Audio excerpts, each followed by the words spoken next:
Seguimos aquí en su espacio Tiro al Blanco y Voz para el Cambio, en esta unión estratégica de conversar con esa mira profunda, de ver los problemas más a fondo, pasar de la simple noticia a lo que sale aquí en los medios. América Latina que está en un momento interesantísimo, difícil por un lado porque procesos que avanzamos en América Latina, tanto en Brasil, en Ecuador, en Argentina, Honduras, en el momento de Zelaya, como que han dado marcha atrás. Uno esperaba mucho más en el tema de Uruguay, no ha sido así, al menos hay una situación ahí que no avanza mucho, pero que tampoco le da mucho pie al imperio para tragarse esa economía y llevarlo a su territorio, a su terreno político, para que sea una punta de lanza frente a América Latina. Al menos Uruguay se mantiene ahí. En el caso de Nicaragua hay serios problemas. Pero ahora damos un paso avance con México y la elección de Andrés Manuel López Obrador. En Venezuela tenemos las dificultades de ese bloqueo y de esa presión norteamericana.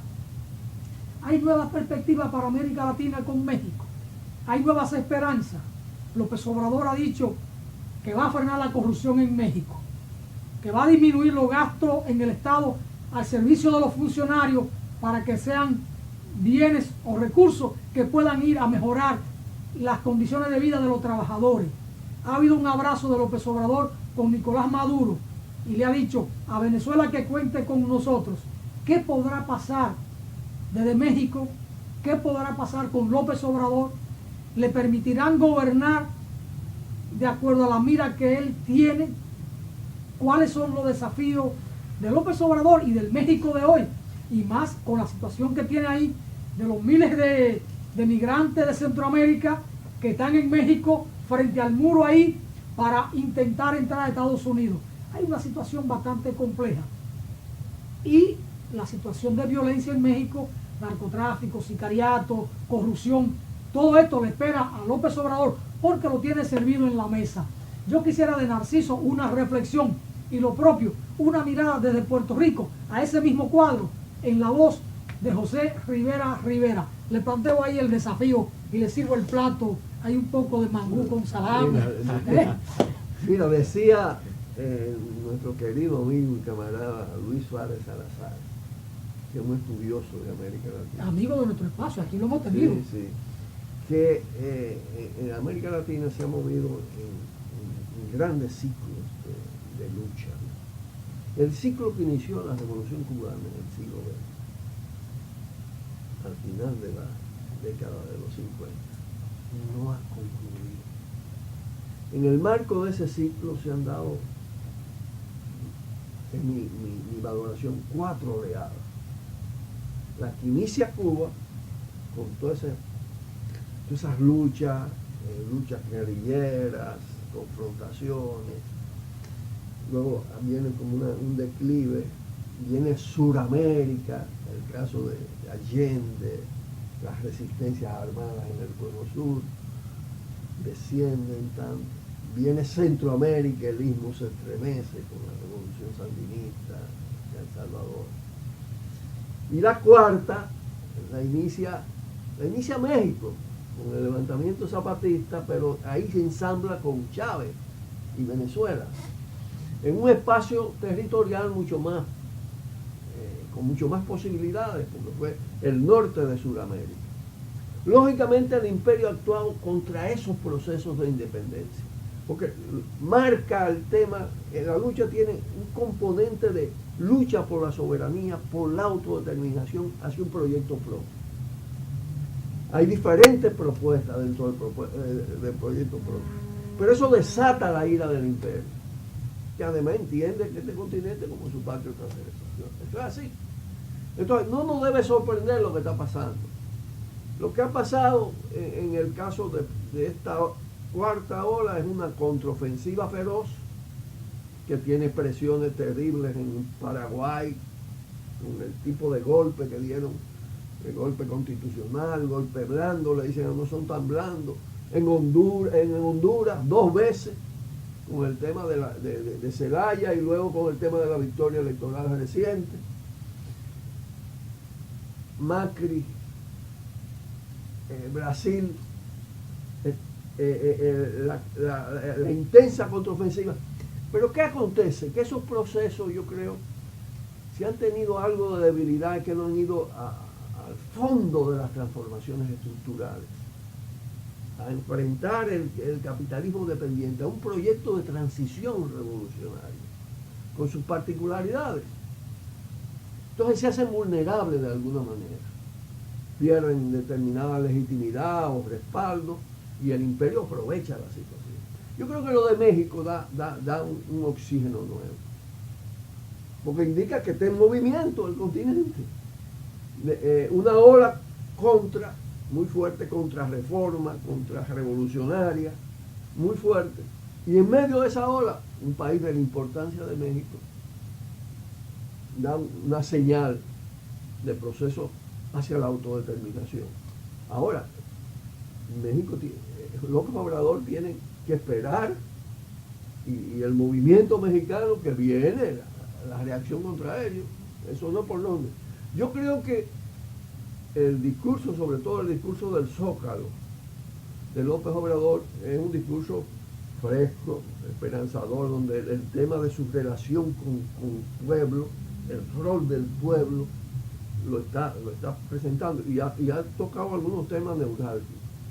Tú hablabas de todo el tema de corrupción, pero en concreto es que ya los sueldos de alta jerarquía están a la mitad hoy.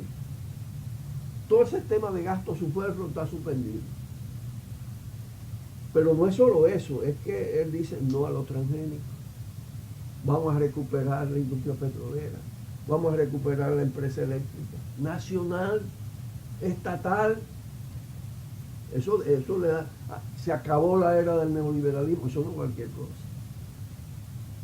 Y bueno, y todo el tema de la cultural, los pueblos originarios, los planes de educación pública gratuita, salud gratuita, eso confronta con el poder constituido. Él se monta sobre una institucionalidad y se monta con ciertas ventajas, porque tiene una mayoría amplísima en el Congreso y en la distribución también de las posiciones de los poderes locales. Pero eso no basta. Eso no es el poder. Él está controlando un gobierno y le viene una ofensiva del poder en un país donde además el capitalismo mafioso y las mafias, las narcomafias, tienen una fuerza enorme y terrible, con el imperio al lado. Y con el imperio en la lógica de un capitalismo decadente que te genera neofascismo por tu parte. Bueno, lo que está montado en Estados Unidos es neofascismo, con la particularidad de hoy, lo de Trump, racismo, xenofobia, todo esto.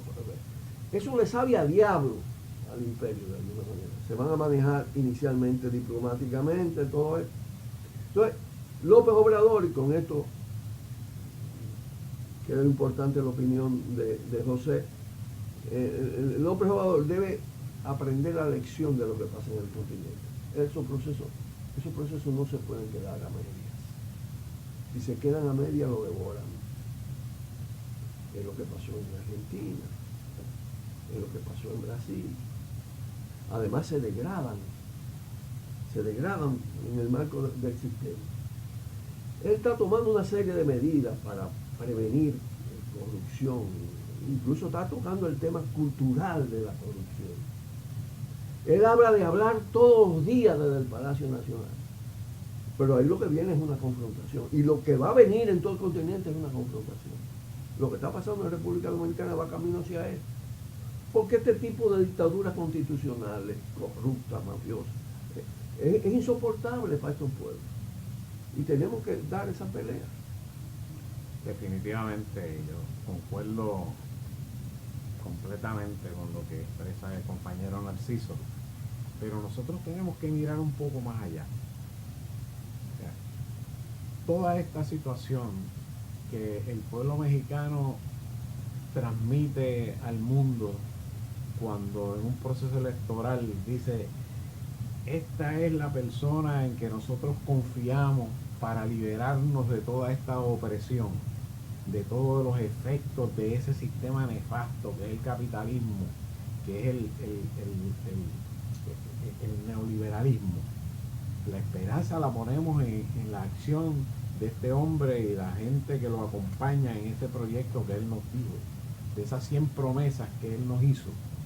Es un mensaje claro del disgusto general en todo el continente, pero no solo en el continente, en el mundo. Ya tenemos que ver qué está pasando en Francia. Francia, ahí el pueblo está en la calle combatiendo al Estado. Ya no soporta más la imposición que le hacen para enfrentar la crisis del capital. Y tenemos que mirar al norte para ver qué están pensando los que le dan dirección al sistema desde sus nichos de poder y de análisis de la situación. Y hay que ver los escritos más recientes que han empezado a salir a través de sus medios controlados, pero que van filtrando el llamado que hacen algunos de los llamados tanques de pensamiento sobre la equivocación o el error. Ellos se refieren al error que se ha cometido en cuanto a que el capital tenía en su sistema unos balances, contrabalances que le permitían seguir funcionando, mantener ciertos niveles de contentura, o sea, una palabra jíbara, de mantener a la gente tranquila, dejándole caer unas migajas, pero aquí se llegó a un nivel donde ya no hay ni migajas. O sea, el 1% se apodera prácticamente de la totalidad de las riquezas y no hay esa repartición, el trickle down que hablaban de dejar caer para que a todo el mundo le tocara algo. Cada vez lo que reparten es mayor pobreza. Por lo tanto, tenemos una gran preocupación, como señala Narciso, si van a dejar que AMLO pueda establecer ese programa, tomar las medidas. Yo creo que de alguna manera al capitalismo le convendría que en México se pueda estabilizar un país capitalista que la gente esté contento con él.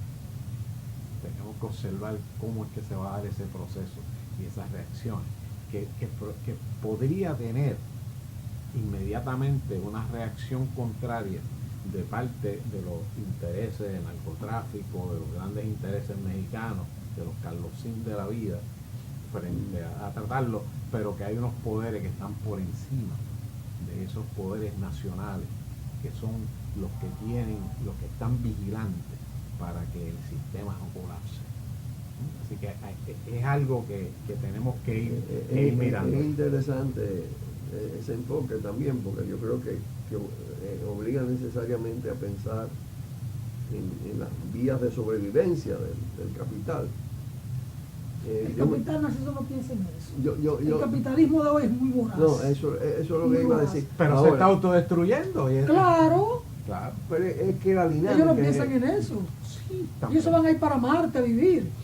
Bueno, se podrán ir 10 o 12. Bueno, interesante la conversación. A mí me llama mucho la atención un elemento. Lo que pasó con Chávez y la salud. Lo que pasó con Lula. Lo que pasó con el de Paraguay, con Lugo. Lo que pasó con Kirchner. Lo que pasó con Dilma. Hay que cuidarse. Lo que intentaron con Fidel. Andrés Manuel López Obrador debe cuidarse, si no es que ya es demasiado tarde. Pero bien, le robo así 4 minutos a Socorro Monegro. Narciso, ayer conversaba con Manuel Salazar y con José Rivera. Manuel Salazar nos externaba una preocupación, con mucho dolor, de lo que está pasando en Colombia, que están asesinando cada día 35, 40, 50 dirigentes sociales, populares, sindicales y políticos. Cuando digo políticos, me refiero a políticos en el sentido diferente de que no son los de los partidos tradicionales de Colombia, sino que son la gente que tiene vínculos con el Partido Comunista, con la guerrilla desmovilizada. Aquí nosotros hicimos algunas reflexiones sobre el acuerdo de paz. Hoy, la lectura de Narciso, lo que está pasando en Colombia, rápidamente, porque no vuelvo a tenerte ya aquí dentro de un mes, tengo que aprovechar. Bueno, la alianza estratégica puede irse ampliando. Estoy de acuerdo, estoy de acuerdo. Está bien. Mira, lo de Colombia Colombia es de los países que meten en el hoyo del poder mediático. Yo a veces casi me indigno cuando escucho gente de pensamiento democrático hablando de la democracia colombiana. Es un régimen, es un estado terrorista, con una declaración enorme. Es un componente de narcoestado tremendo. Y lógicamente el pacto fue un pacto donde hay elementos de traición. Yo ya llegué a esa conclusión. No es solo una simple rendición, ahí hay elementos de traición. Y ahí está claro cómo se recrudece, cómo se ensaña el régimen contra el movimiento a partir de eso. Esta es una reedición de la Unión Patriótica. Y es también la señal, por eso yo me siento mucho más inclinado a que evidentemente la lógica del capitalismo, porque es una crisis de decadencia, que es una lógica de putrefacción y de endurecimiento y de voracidad. En el caso de Colombia requiere de un esfuerzo de solidaridad extraordinario. Porque ha pasado con Puerto Rico, pasa con nosotros. En nuestro continente y en el mundo se desconoce el sistema político dominicano. Ni hablarlo de Colombia. Porque presentan el tema de lo electoral como una expresión de democracia. Y se ignora la cantidad de gente que matan todos los días, las torturas, los mecanismos de control que hay en esa sociedad, los niveles de concentración de poder y de riqueza, los procesos de empobrecimiento. Y el caso colombiano es un caso realmente dramático. Ahora, yo creo de todas maneras que la dinámica de lucha no se detiene y que esto ha sido un tropezón, lo del llamado acuerdo de paz, ha sido un tropezón, pero hay una necesidad imperiosa de recomposición. Un tropezón con camino que puede caer en la tumba. Pero bueno, hay señales claras de que primero no se demovilizó todo, de que una gran parte ya ha entendido, ha comprendido que ese pacto conduce a eso, a la fosa, y se ha salido de él. Lo que pasa es que eso no se conoce. Evidentemente hay señales claras de esto. Y yo creo que la clarinada fue el apresamiento de Santrich. Santrich, la segunda figura recorrer camino de Sandado la pone bien difícil ya. Depende, porque hay una experiencia. Incluso se quedan sin territorio. No, hay una experiencia acumulada muy grande. Y evidentemente un dominio del territorio grande. Desde el inicio, una parte de los combatientes con olfato político no se desmovilizaron, ni entregaron las armas. ¿Y cuál es el tema? Que se dispersó la estructura. Fue conmovida. Hay un amigo que dice, eso es como cuando tú le das un palo a un panal. Suelta las avispas. Pero bueno, se recomponen los panales.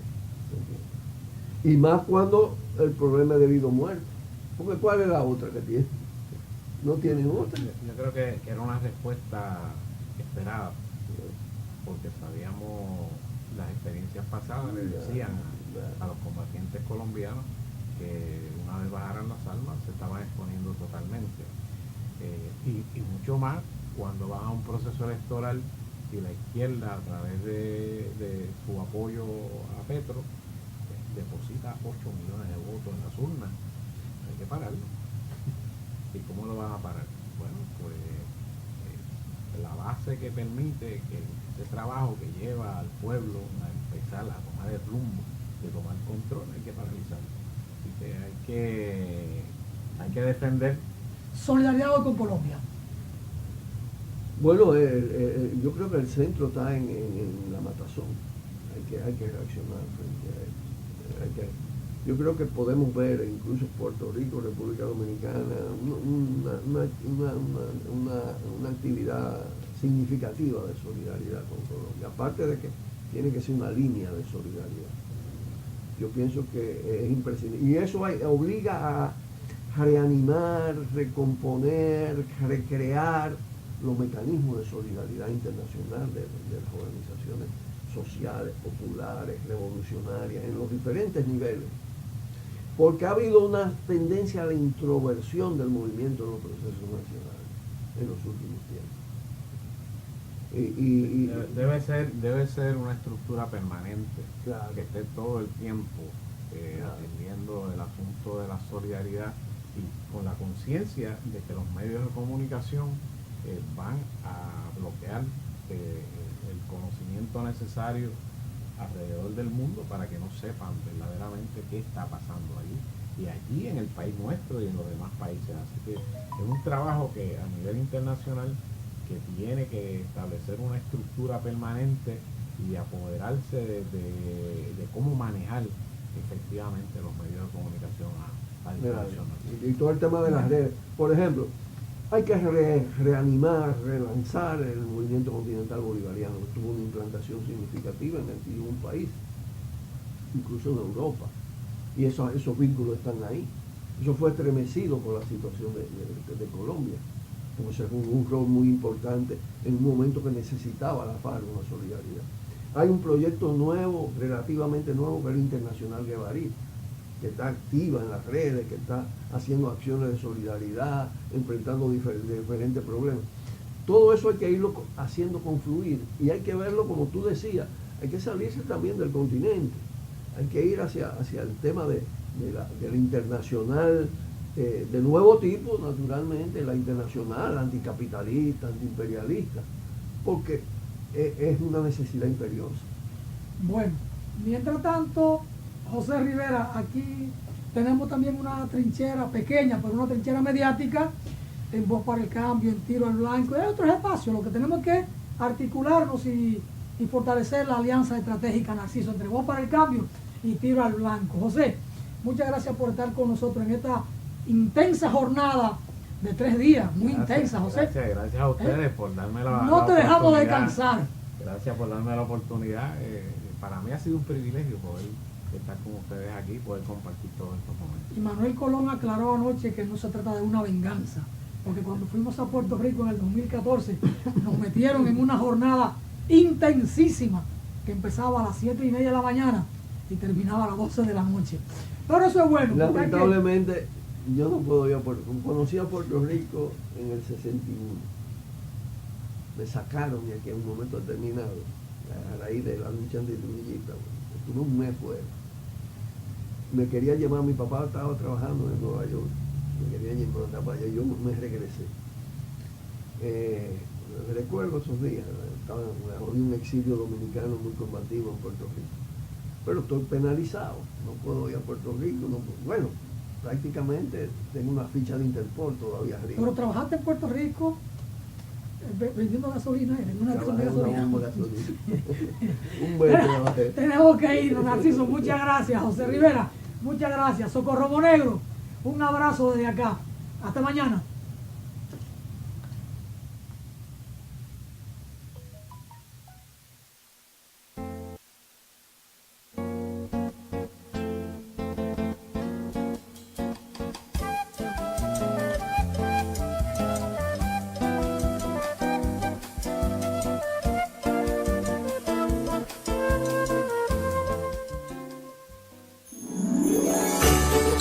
Feliz Navidad.